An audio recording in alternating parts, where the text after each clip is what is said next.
Hello class, चलिए आगे बढ़ते हैं।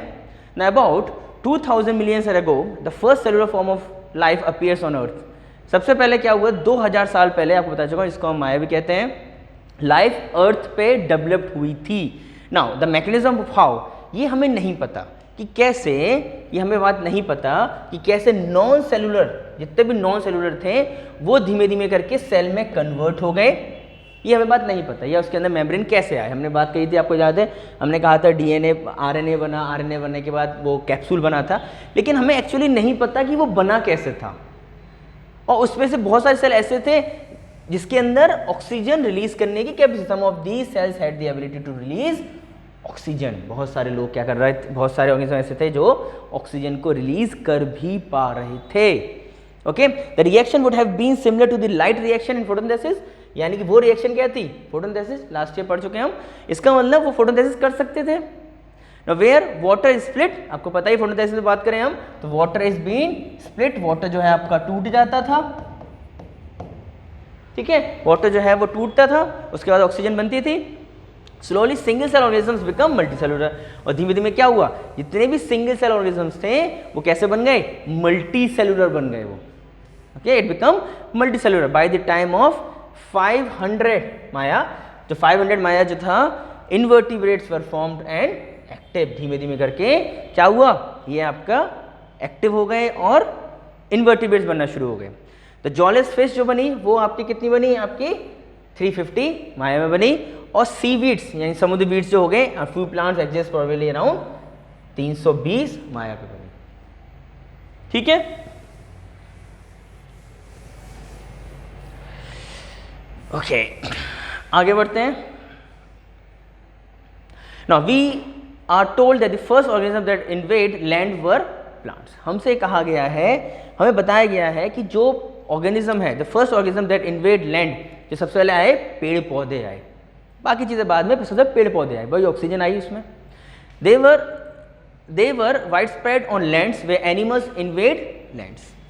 जब एनिमल्स ने लैंड पे आए तो उस समय बहुत सारे पेड़ पौधे थे वहां पे, ऑलरेडी बहुत सारे पेड़ पौधे थे जब आपके ऑर्गेनिज्म लैंड पे आए। The fish with sharp and strong fins could move on land and go back to the water, यानी कि जिनके हाथ बहुत स्ट्रॉन्ग थे, ठीक है, जिनके हाथ बहुत स्ट्रॉन्ग थे, उन मछलियां, भाई आपको बताएं बारिश हुई थी, पानी हुआ था, तो ऑर्गेनिज्म सबसे पहले पानी में डेवलप हुआ था, बता चुका हूँ पहले बार। तो ऑर्गेनिज्म सबसे पहले कहाँ डेवलप हुआ था, पानी में हुआ था।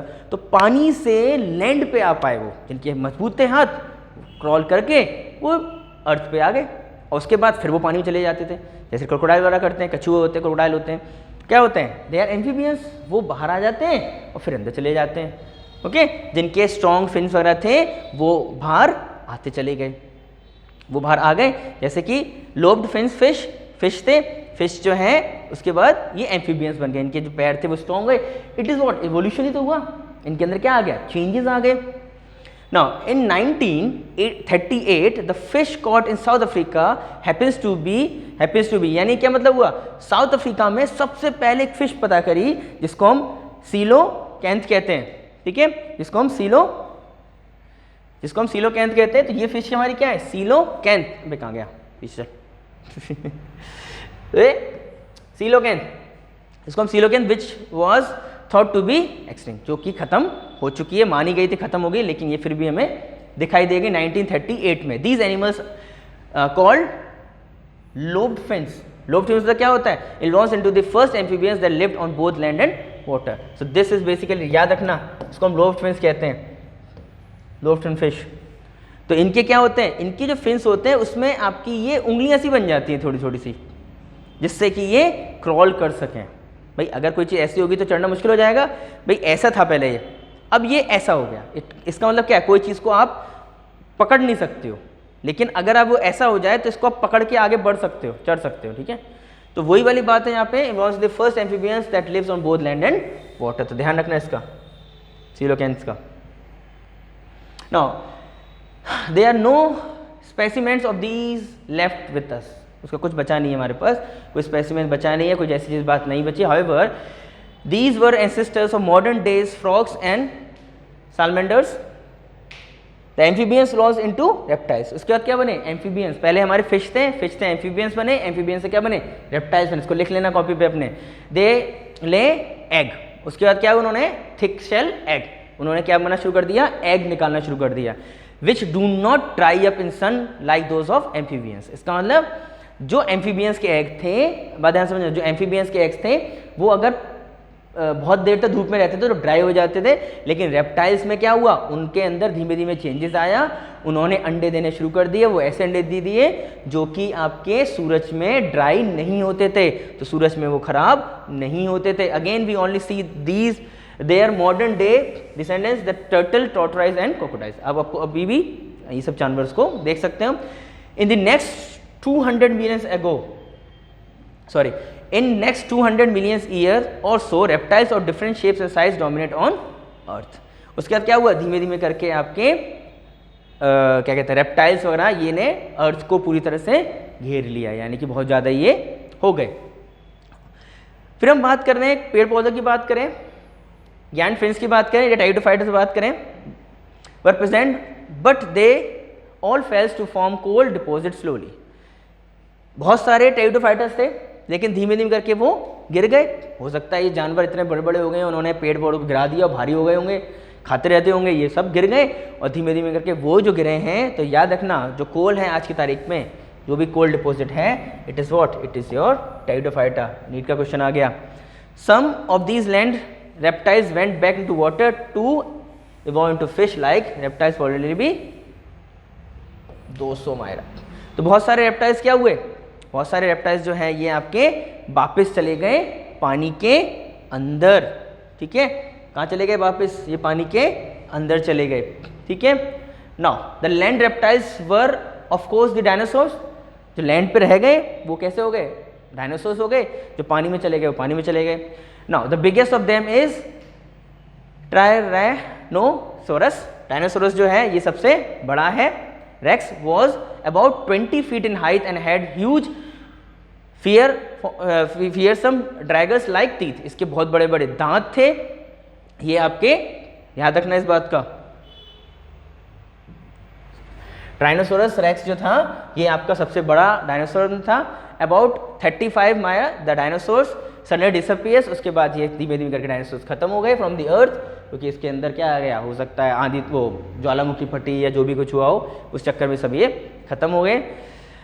We do not know the true reason, हमें नहीं पता इस बारे में। Some says climatic change killed them, some says most of them evolved into bird. बहुत सारे कहते हैं कि इसको बर्ड में चेंज हो गया है, बहुत सारे कहते हैं कि ये आपका मर गए आई तूफान में। ठीक है, और छोटे छोटे रेप्टाइल्स जो हैं वो आज भी आपके पास जिंदा हैं, आप भी इसको जू में जाके देख सकते हैं। Okay, the first mammals were squids. मैंने अभी कुछ दिन पहले अपने स्टेटस पे डाला था एक, पता नहीं किसने देखा होगा, एक नई तरह का स्क्रू निकल के आया है, मैमेलियन स्क्रू, जो अंडमान निकोबार में नई स्पीसीज मिली है। तो दिस इज फर्स्ट मैमल। तो remember this, the first mammal is your shrews जो है, this is the first mammal. The fossils are small in size. इसके फॉसिल्स जो मिले बहुत छोटे मिले, ये स्क्रूज हैं यहाँ पे। मैमल्स वर विविपेरस, ये आपके विविपेरस है। ओविपेरस, विविपेरस आपको पता ही है क्या होता है। And protect their unborn inside their body. तो अपने बॉडी के अंदर ये अपने बच्चे को रख सकते हैं। विविपेरस है क्योंकि ये mammals were more intelligent in sensing and avoiding danger at least. Mammals जो होते हैं वो बहुत इंटेलिजेंट होते हैं। हम जैसे मैमल्स जो हैं इंटेलिजेंट हैं, हम सेंस कर सकते हैं, स्मेल कर सकते हैं। When reptiles come down, mammals look over this earth. Now when reptiles came down, जब मैमल जो रेप्टाइल्स जो है वो नीचे आए, तो उसके बाद क्या हुआ? मैमल्स जो है उन्होंने अर्थ को अपने अंडर ले चुके थे। There were in South America mammals resemble horses. बहुत सारे ऐसे हैं साउथ अमेरिका में जिसमें मैमल्स जो है resemble horses, hippopotamus, bear, rabbits etcetera. Due to the continued drift when South American joined North America, these animals were overridden by the North American fauna. Due to the same continued drift, pouches mammals of Australia survive because of lack of competition from any other the mammals। क्या मतलब है यहाँ पे? जब हम बात करते हैं नॉर्थ अमेरिका की और साउथ अमेरिका की, ये माना जाता था नॉर्थ अमेरिका और साउथ अमेरिका जो है वो दूर दूर थे, तो इनके स्पीसीज अलग अलग थे। लेकिन धीमे धीमे करके नॉर्थ और साउथ जो है ये दोनों पास आ गए। नॉर्थ और साउथ जो है ये दोनों आपस में पास पास आ गए, जिसकी वजह से इनके अंदर स्पीसीज जो है वो मिक्सड अप हो गई और बहुत सारी स्पीसीज जो है वो मर गई, ज्वाइन भी हो गई और बहुत सारी स्पीसीज मर गई क्योंकि स्पीसीज बहुत ज़्यादा हो गई। कोई कहावत है ना, अति सर्वथा वर्जते, यानी किसी भी चीज़ की अति बुरी होती है। तो यहाँ पे क्या हो गया, यहाँ पे बहुत ज़्यादा ऑर्गेनिजम्स हो गए और वो मर गए। लेकिन जब हम ऑस्ट्रेलियंस की बात करें, ऑस्ट्रेलिया आपको पता होगा, डायग्राम में देखोगे नीचे इधर कोना से छोटा सा होता है, तो उसके अंदर कोई चीज़ आसपास नहीं थी, जो वहाँ पे थी वो वहीं पे रही, वहाँ पे कोई चेंजेस नहीं आए। ओके, आगे बढ़ते हैं। Now last we forgot some of the mammals live whole in water. बहुत सारे मैमल्स ऐसे थे जो आपके पानी में रहते थे सिर्फ, जैसे whales, dolphin, seals, sea cows was some of example. Evolution of horse, elephant, dog etc. were special stories of evolution.